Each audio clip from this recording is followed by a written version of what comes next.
RNZ Pacific News, Malolele, Angselmuntiram Chai. A journalist covering the DBA Kanaki New Caledonia riot says Emmanuel Macron's abolition is good news for the independence movement. Coralie Corderson says the proposed constitutional amendment, which sparked the unrest, may not go ahead. She says France won't be able to give the French territory much attention, and pro-independence supporters may take advantage of the situation. On the independentist side, I think they're going to be happy because for the government it means that this law, this project, is suspended or maybe abandoned. We don't know yet. The proposed constitutional amendment, which sparked unrest in New Caledonia, has yet to go before the French Congress, which cannot sit after the National Assembly has dissolved. A governance professor is shocked to learn that the founding members of Fiji First have resigned. Convicted former Prime Minister Frank Bainimarama and convicted ex-Attorney General Ayers Sayed Khaioun are among those who handed in their notice. Their letters were given to the Registrar of Political Parties on Friday.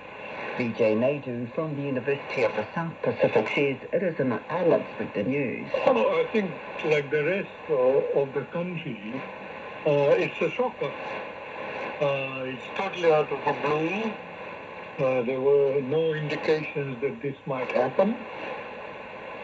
The Registrar of Political Parties in Fiji, Ana Matehira, says Fiji First has until June 28 to make constitutional amendments.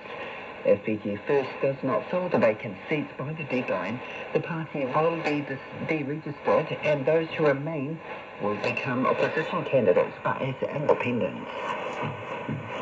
The Papua New Guinea's Inga provincial leader, who has been coordinating the landslide recovery, has called for peace after his brother was killed in tribal violence. The Post-Courier reports Inga provincial administrator Sanders Sarka's brother was shot dead by warring gunmen from Kompiam Ambam district last week. Mr. Sasaka has been facilitating peace discussions between volatile tribes near the Humbili landslide disaster. He has urged against retaliation. More than 1,000 people have been internally displaced and are staying in nearby provinces until proper relocation and land negotiations are settled. Australia's Foreign Affairs Minister Penny Wong visited the Solomon Islands, meeting with Prime Minister Jeremiah Manili and opening a new science laboratory at Mbogona Community High School. The science laboratory is a part of Australia's more than $5 million Australian contribution to school infrastructure upgrades in partnership with Solomon Islands and New Zealand. Minister Wong also met with Pacific Australia Labour Mobility Scheme workers. It's her first trip to the country since the elections in April. There's something to celebrate in the Cook Islands as the country signed a historic sister city agreement with Hawaii. The partnership between Honolulu and the island of Avarua was signed by Cook Islands Prime Minister Mark Brown and Honolulu Mayor Rick Blangiardi. Its purpose is to deepen historical and ethnic relationships as well as boost tourism and the economy.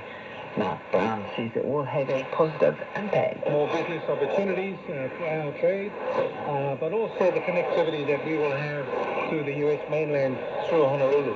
So this is an important arrangement, important relationship that we have for the wider economy, but also from a very much from an institutional perspective. It is the first sister city agreement reached under U.S. President Joe Biden. An epidemiologist is concerned at the increasing risk a deadly disease poses to New Zealand due to climate change. Japanese encephalitis virus, or JEV, is spread from animals to humans via mosquitoes and can cause damage to the nervous system and death. The Ministry for Primary Industries is about to start research into the risks. Professor Roger Morris says JEV will transmit more effectively if New Zealand gets warmer. There are a number of other diseases that are spread by mosquitoes that will become more likely if temperatures go up. But we're particularly concerned about Japanese encephalitis because of the ease with which it spreads.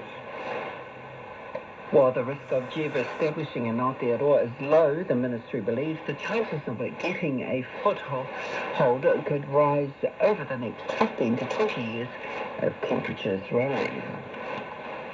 A new Plymouth Mayor said New Zealand should focus on eliminating coal first to ensure a lower carbon future.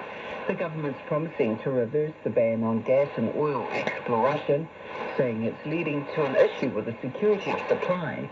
40% of Taranaki's economy comes from the energy sector, and Mayor Neil Holdham is welcoming the move.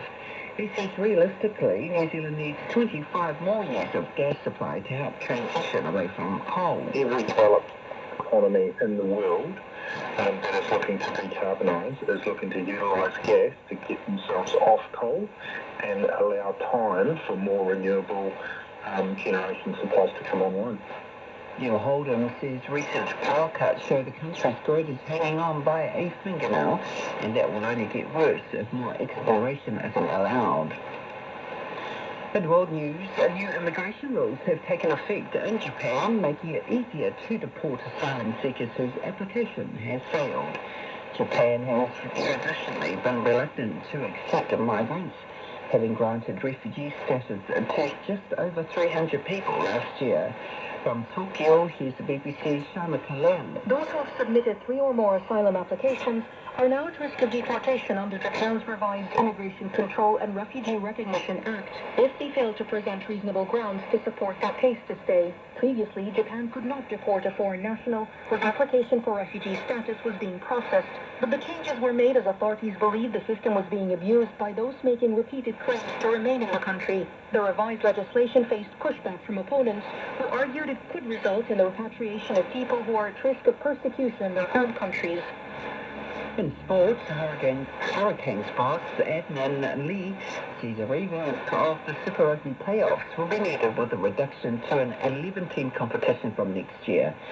With the Melbourne Rebels folding, Lee sees an 8-team playoff format for just 11 teams in 2025 isn't warranted.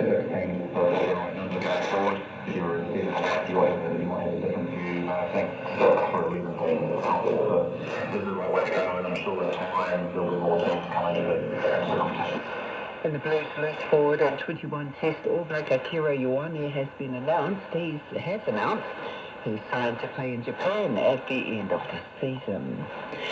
Guam's men's basketball team coach says the team will be heading to Majuro for the 10th Micronesian Games with the goal of keeping their undefeated gold medal streak intact. Guam Sports Network says they have been undefeated since 2018 and face Chuk in their opening match. Other opponents at the event are Pohnpei, Kiribati, Nauru, Palau and hosts Marshall Islands. 3 Valencia football fans were sentenced to 8 months in prison for hate crimes against Real Madrid player Vinicius Jr., the first conviction for racist insults in a football stadium in Spain. The IOC and Paris Games organisers insist political upheaval in France won't affect preparations for the Olympics after President Emmanuel Macron shocked the country by calling a snap election. England have named 6 uncapped players for next month's 2-test series against the All Blacks in New Zealand. And the Bulldogs came from behind to beat the Eels 22-18 last night in Sydney and climbed to 7th on the NRL ladder. That's your latest RNZ Pacific News and Sport. For more stories, go to rnz.co.nz/Pacific.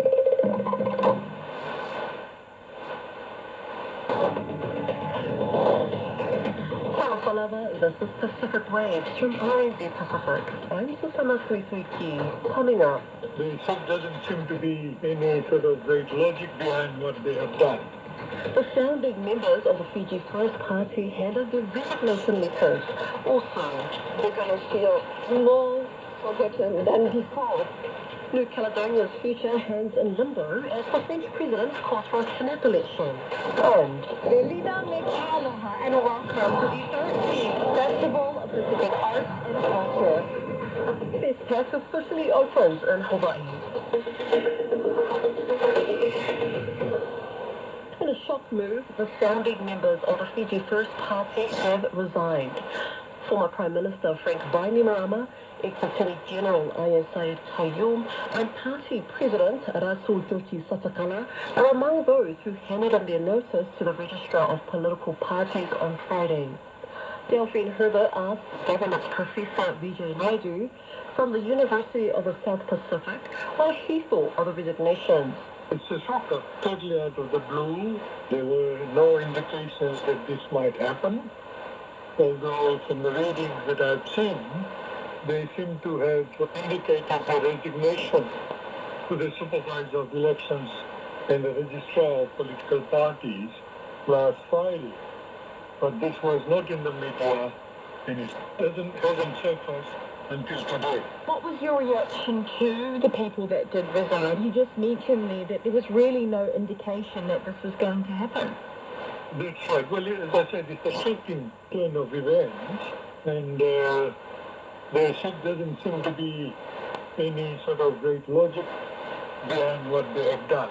What is the future looking like for Fiji First? Because, I mean, they are supported by more than 40% of the Fijian population. That's right. Well, they're the second largest party in parliament, with a difference of only 3 votes between the coalition and themselves. And if you broke up the coalition, then the Fiji First is the largest party in parliament with 26 seats. So, the mind boggles at what the founding members have decided to do. Have you heard of what their reasoning was, and what do you make of that? Well, I don't think the reasoning that Ayasayed Qayyum, the former secretary of the party, has sort of explained, important enough to have resigned over.